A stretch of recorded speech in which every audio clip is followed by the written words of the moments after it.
Assalamu alaikum everyone. How are you all? Hope you all fair and fine. This is Abdul Wadud, the founder and CEO of Solve Math with Wadud. তো আজকের পর্বে তোমাদের আমি 1, 2 সমাধান করাবো। তাহলে 1 নম্বরে কি বলতেছে যে খালি ঘর পূরণ করো। আমরা বেসিক ক্লাস করেছি একটা, করে না থাকলে অবশ্যই করবা। খালি ঘরে কি পূরণ করতে বলছে যে 12 জন লোক 20 জন লোকের %। 12 জন লোক 20 জন লোকের %। তো পার্সেন্ট যখনই বলবে তখনই আমাকে বুঝতে হবে এটা শতকরা বা 100-র সাথে কম্পেয়ার করতে হবে। 100-র সাথে কম্পেয়ার করলে এটা আমরা বুঝতে পারবো যে এখানে কত পার্সেন্ট হচ্ছে আমাদের। তাহলে 12 জন লোক 20 জন লোকের, তাহলে 12 জন লোকটা 20 জন লোকের মধ্যে কত পার্সেন্ট। তাহলে এই যে 12 জন টোটালটা থাকবে এইটাকে আমরা 100 কল্পনা করব। তাহলে 12 জন লোক যদি 100 কল্পনা করি তাহলে 12 জন লোকে কত হচ্ছে 100-র ভেতরে, সেটাই হবে আমাদের পার্সেন্ট। চলো আমরা এটা দেখে ফেলি। 12 জন লোক 20 জন লোকের কত পার্সেন্ট। তাহলে এইটা যদি তোমাদের একটু বোঝানোর চেষ্টা করি যে 20 জন লোক 12 জন লোক 20 জন লোকের কত পার্সেন্ট, %, মানে কত পার্সেন্ট এটা আমাকে বের করতে বলছে। তাহলে 12 জন লোক এটা 20 জন লোকের কত পার্সেন্ট, তাহলে আমাদের যে টোটাল লোকটা থাকবে এটাকে 100% বিবেচনা করব। তাহলে আমরা যদি এটা লিখি যে 20 জনে হয়, ছোট করে লিখে দিচ্ছি তোমাদের শর্টকাট বোঝানোর জন্য, 20 জনে হয় 100%। 20 জনে কতটুকু হয় 100%। তাহলে একজনে কতটুকু হবে, 20 জনে যদি 100% হয় তাহলে একজনে অবশ্যই কম হবে। ভালো করে খেয়াল করো, 20 জনে হয় 100%, তাহলে একজনে কি হবে 100%-এর চেয়ে কম হবে। ঐকিক নিয়ম এটা বুঝে গেলে সবগুলো বুঝে যাবা। তাহলে 100% ছিল এখানে, তাহলে এর সাথে 20 যদি ভাগ করে দিই তাহলে আমাদের কি হবে, একজনে হয়ে যাবে, 5% হয়ে যাবে। অতএব 12 জন লোকে কতটুকু হচ্ছে, তাহলে আমরা যদি খেয়াল করি যে 12 জনে হচ্ছে কতটুকু, একজনে যদি এতটুকু হয় 12 জনে একটু বেশি হবে, তাহলে এখানে 100 এর সাথে আমরা গুণ করে দিব 12 বাই করে দিব 20, এটা পার্সেন্ট। যদি খেয়াল করি আমরা এই যে শূন্য শূন্য কেটে দিলাম, 2 দিয়ে 10কে কাটলে কত হবে, 5 2 10, 5 5 দিয়ে 12কে গুণ করে দিলে 5 12 হয়ে যাবে 60। তাহলে এই 60%।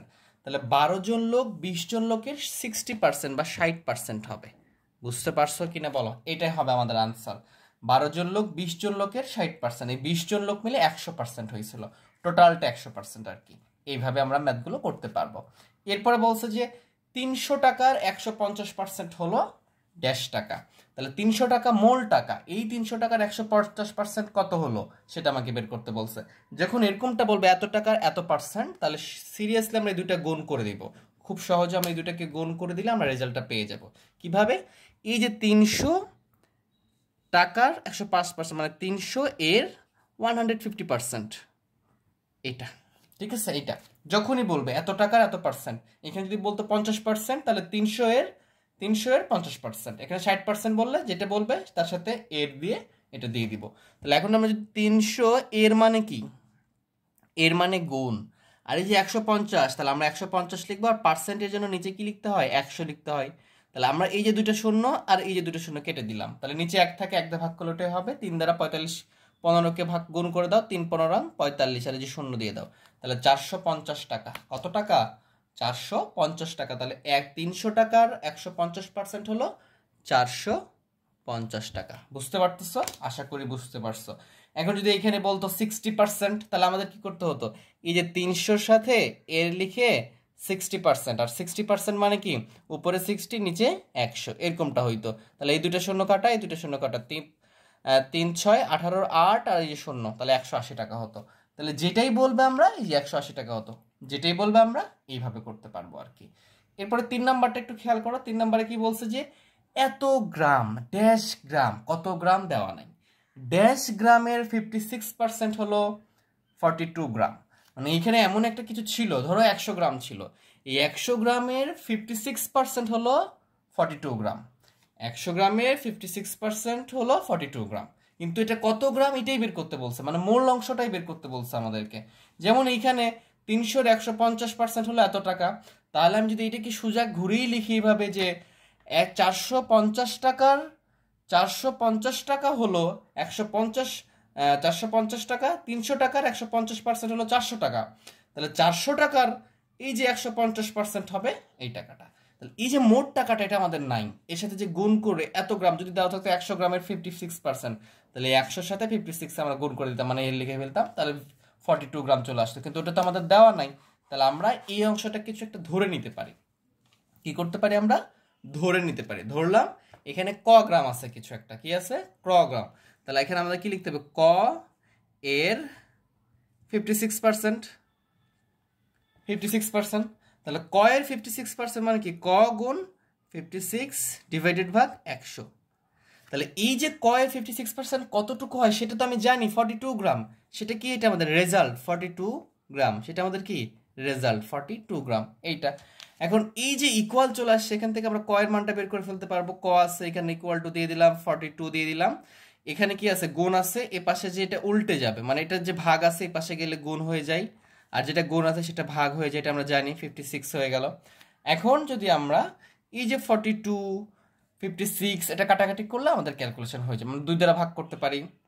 যদি 2 দ্বারা ভাগ করে তাহলে এখানে হবে 21, এটাকে 2 দ্বারা ভাগ করলে হবে আমাদের 28, 28কে আবার এটাকে 2 দ্বারা ভাগ করতে পারি, 2 দ্বারা ভাগ করলে এখানে হবে 14, এখানে হবে 50, এটা হবে 2 দ্বারা ভাগ করলে, আবার 2 দ্বারা ভাগ করলে এখানে হবে 25, এখানে হবে 7, এই 7 দিয়ে এটাকে ভাগ করলে 3 7 21, 3 3 25 কত হচ্ছে আমাদের? 75। তাহলে কয়ের মান কত আসছে? কয়ের মান আসছে আমাদের 75। এই 75টা এইখানে, এইখানে যদি 75% মানে 75 গ্রাম, এই 75 গ্রামের 56% হলো 42 গ্রাম। দেখো, যদি বলতো 75 গ্রামের 56% কত গ্রাম, তাহলে আমরা বের করতে পারতাম। তাহলে এইভাবে লিখতে পারতাম যে 75 এর সাথে গুণ 56 মানে কি 56, আর পার্সেন্ট মানে 100 দ্বারা আমরা করে ফেলতাম এখানে। এখন 100 দ্বারা ভাগ করলে কি হবে? 5 দ্বারা ভাগ করো, 5 দ্বারা ভাগ করলে 3 3 15 75, এটা করলে কত হচ্ছে? 4 4 দ্বারাটাকে ভাগ করো, একবার যাচ্ছে 4 14, এই দুটো এখন আমরা গুণ করতে পারি। 4 দিয়ে কেটে দিলাম, 14 হয়ে গেছে আমাদের এখানে। আচ্ছা, এটা তো 4 লিখছি, 25 দ্বারা ভাগ করছি, 25 দ্বারা ভাগ করলে 3 হবে। এখন 3 আর 14 গুণ করো, 3 14 হবে 42। এই যে 42 গ্রাম আমাদের, এই যে 42 যেটা আমাদের রেজাল্ট আসছিল। তাহলে 75 গ্রামের 56% হলো 42 গ্রাম। আশা করি বিষয়টা বুঝতে পারছো।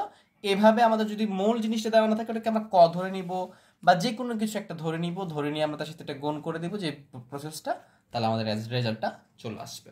তাহলে এরপর আমরা 2 নম্বরটা করব। দেখো 2 নম্বরটা কি বলছে যে রবিবার কোনো মাদ্রাসায় 80 জন শিক্ষার্থীর 30 জন অনুপস্থিত, ওই দিন উপস্থিত শিক্ষার্থীর সংখ্যা কত? তাহলে খেয়াল করো, 30% অনুপস্থিত। 30% মানে কি? 100 জনে 30 জন অনুপস্থিত। 30% মানে কি? 100 জনে 30 জন অনুপস্থিত। পার্সেন্ট মানে 100-র সাথে সম্পর্কিত। তাহলে রবিবার কোনো মাদ্রাসায় শিক্ষার্থীর সংখ্যা 30% অনুপস্থিত, 80 জন শিক্ষার্থীর মধ্যে 30%। তাহলে ওই দিন উপস্থিত কতটুকু? তাহলে আমরা লিখবো যে অনুপস্থিত 30%, তাহলে উপস্থিত কত পার্সেন্ট? টোটাল 100% থেকে 30 বাদ দিয়ে দিব, 70% উপস্থিত। তাহলে আমরা সংখ্যাটা পেয়ে যাব। চলো আমরা এটা সলভ করে ফেলি। তাহলে এভাবে লিখতে পারি যে মাদ্রাসায় উপস্থিত, মাদ্রাসায় উপস্থিত উপস্থিত আমার তো দেখা যাচ্ছে যে টোটাল শিক্ষার্থী কত সংখ্যা? 100, সেখান থেকে 30% অনুপস্থিত। তাহলে 100 থেকে 30% যেটা অনুপস্থিত সেটা বাদ দিয়ে দিলাম। তাহলে কি হলো? এত পার্সেন্ট কি হয়ে গেছে? এটা মাদ্রাসায় উপস্থিত শিক্ষার্থী, এটা হয়ে গেছে মাদ্রাসায় উপস্থিত শিক্ষার্থীর সংখ্যা পার্সেন্টেন্সে। তাহলে আমাদের কত পার্সেন্ট উপস্থিত? 70% শিক্ষার্থী উপস্থিত। মাদ্রাসায় উপস্থিত 100, টোটাল শিক্ষার্থী 100, অনুপস্থিত 30, তাহলে 70% শিক্ষার্থী উপস্থিত। তাহলে মাদ্রাসায় মোট শিক্ষার্থীর সংখ্যা কতজন? 80 জন।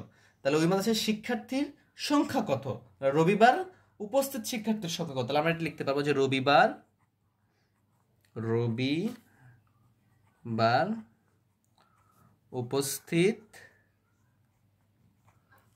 উপস্থিত শিক্ষার্থীর সংখ্যা